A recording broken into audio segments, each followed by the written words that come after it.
اصلا پیامبر صلی الله علیه و سلم در ابتدای کار موافقت یهود را دوست می داشتند. موافقت به یهود و نصارا را دوست می داشتند، خاصتا در آن کارهایی که مخالف اهل شرک باشد.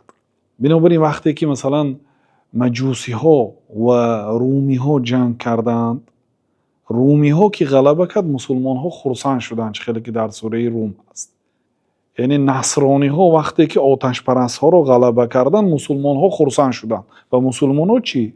و مسلمان همین که این نصرانی از این آتش پرست دیده به الله تعالی نزدیکتر. یعنی اگر از نگاه دشمن گیریم، اینش دشمنی دورتر. چون که الله تعالی گفت که از همه دشمنی سخت برای شما یهود و آنهایی که شرک آوردند و از همه دشمنی نزدیک نصرانی ها. نصرانی ها به پیغمبرها ایمان دارد، اگرچه مثلا به آخرش ایمان نداشته باشد. به روز قیامت ایمان دارد، به جنت ایمان دارد، به دوزخ ایمان دارد، به الله ایمان دارد اگرچه شریک می بیارد، به فرشته ها، به تقدیر.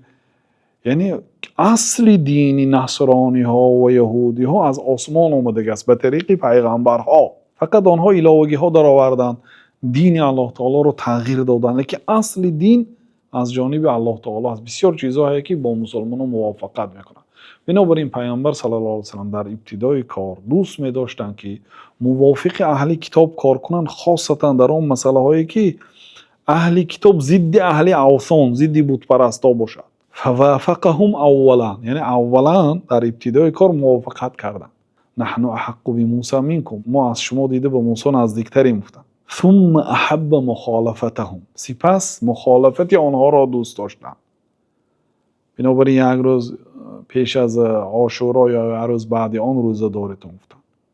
سببش این که در ابتدا دوست می داشتن که با یهود و نصارا موافقت کنند. وقتی که فتح مکه شد و دین اسلام پرقوت شد، مخالفت اهل کتاب را هم دوست داشتن، خیلی که در حدیثی صحیح ثابت شده است. بعد حافظ ابن حجر رحمت الله علیه گفتن که بنابر همین سخنها روزه عاشورا 3 مرتبه است. مرتبه یکمش این که ان یصام وحده، یعنی روزه عاشورا خودش روزه داشته شود. فرضاً یک آدم فقط روزی 10 روزه می‌دارد، خلاص این مرتبه پایان ترینش. دوم مرتبهش این که روزی 9 و 10 داشته شود.